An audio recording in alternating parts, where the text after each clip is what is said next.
The Red Sea. Narrow waters with global consequences. For centuries, control over this maritime artery has been a ticket to power. Now, a new player has entered the stage: Pakistan.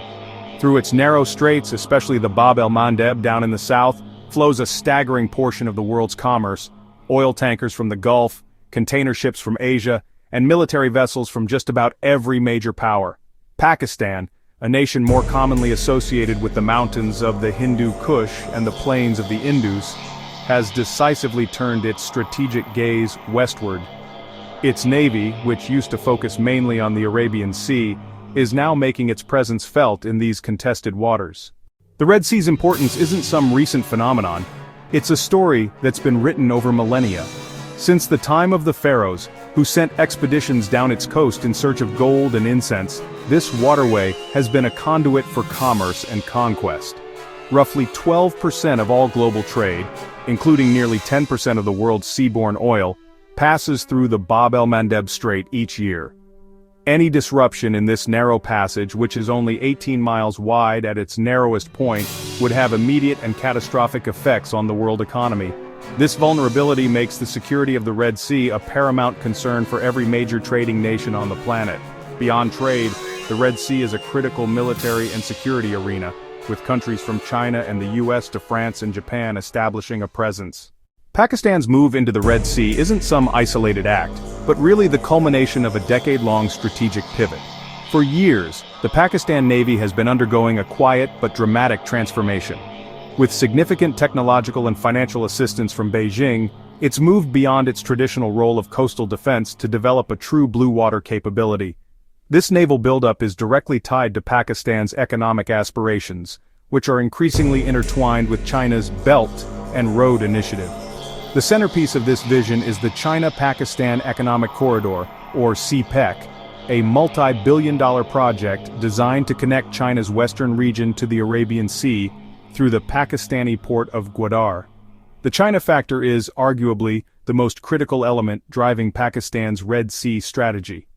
Beijing, which established its first overseas military base in Djibouti at the mouth of the Red Sea back in 2017, sees Pakistan as a key strategic partner in securing its own energy and trade routes. For Saudi Arabia, Pakistan's traditional ally and benefactor, the move is a double-edged sword. On one level, Riyadh might welcome the presence of a friendly Sunni Muslim navy to help counter the influence of its arch-rival Iran and its Houthi allies in Yemen. However, Saudi leaders are also wary of any development that could challenge their own long-held dominance in the Red Sea. Egypt, which controls the Suez Canal at the Red Sea's northern end, has reacted with pronounced concern. The canal is a cornerstone of the Egyptian economy and a symbol of national sovereignty. Cairo views any new military presence in the Red Sea, particularly one aligned with China, as a potential threat to its control over this vital waterway. The United Arab Emirates is watching Pakistan's move with a calculated eye, worried about the CPEC Red Sea corridor potentially diverting trade away from its own massive port at Jebel Ali. Perhaps the most complicated reaction has come from Iran. Tehran sees Pakistan's Red Sea presence through the prism of its rivalry with Saudi Arabia and the United States, while being deeply suspicious of a stronger Pakistani-Saudi alignment. For the United States, Pakistan's move is a deeply worrying development. For decades, Washington has been the principal guarantor of maritime security in the Red Sea and the broader Middle East, a role underwritten by the massive presence of its Fifth Fleet. Pakistan's naval deployment, backed by China, is seen as a direct challenge to this long-standing American dominance. China, in stark contrast, views Pakistan's Red Sea ambitions as a resounding success for its foreign policy. Beijing's strategy has long been to build a network of friendly ports and partners to secure its maritime Silk Road, and Pakistan is its star pupil. For Beijing, a Pakistani presence in the Red Sea is a low-cost, high-reward strategic victory. Russia, too, is observing these events with keen interest, eager to exploit any opportunity to reassert its influence in the Middle East and Africa. From Russia's perspective, Pakistan's move is a welcome disruption to the US-led order. It complicates strategic planning for Washington and creates new openings for Moscow to position itself as a power broker. Since Pakistan began its sustained naval deployments in the Red Sea in early 2025, the tangible impacts have been felt across diplomatic, economic, and media landscapes. The United States State Department issued a carefully worded statement in March 2025, emphasizing the importance of freedom of navigation and de-escalation, which is, honestly, a pretty clear signal of its concern. Economically, the changes have been more subtle, but they're definitely beginning to take shape. Insurance premiums for cargo passing through the Bab el-Mandeb have seen a marginal but noticeable increase, reflecting a perceived rise in regional risk. At the same time, Pakistan and Saudi Arabia have accelerated talks on a new trade and investment package. The media coverage has really amplified these concerns, with international news outlets from CNN to Al Jazeera running extensive features on what some are calling the new great game in the Red Sea.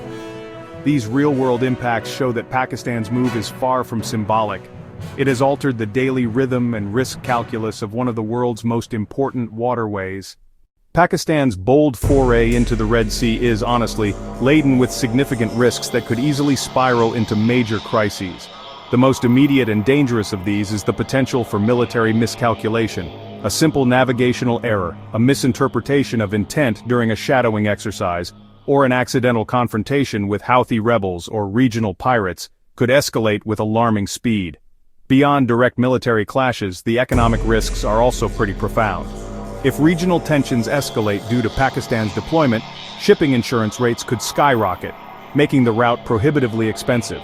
Furthermore, the 21st century battlefield extends into the digital realm, and the Red Sea is no exception. Finally, there's the risk of strategic overreach for Pakistan itself. Maintaining a sustained naval presence far from home is an expensive and logistically demanding endeavor for a country already facing significant economic challenges. The gamble for greater influence could backfire, leaving Pakistan more vulnerable than before. The long-term economic and diplomatic outcomes of Pakistan's Red Sea move will, honestly, unfold like a complex game of chess, with each move creating new opportunities and consequences for all players involved.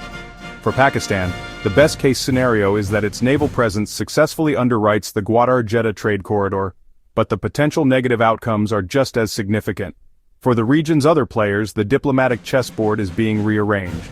Saudi Arabia and the UAE may be pushed into strengthening their ties with Israel and India as a counterbalance to the growing Sino-Pakistani axis. This could accelerate the normalization of relations across the Middle East, but also draw new lines of division. Looking ahead, experts see the future of the Red Sea evolving along a spectrum of possibilities, ranging from constructive cooperation to outright conflict.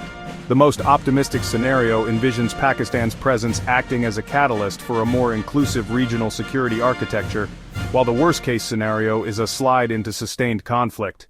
Pakistan's decision to enter this crowded theater has added a significant new piece to the board, forcing each of these global players to recalculate their next move in this high-stakes game. Pakistan's Red Sea move is more than just a news story. It's really the opening chapter of a new era for global trade, alliances, and security. In the Red Sea, where history's great empires have fought for control, a new chapter is being written.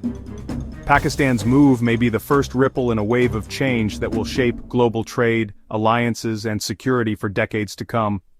The world is watching to see which path will be taken, cooperation or conflict, and the answer will determine the future of this essential waterway.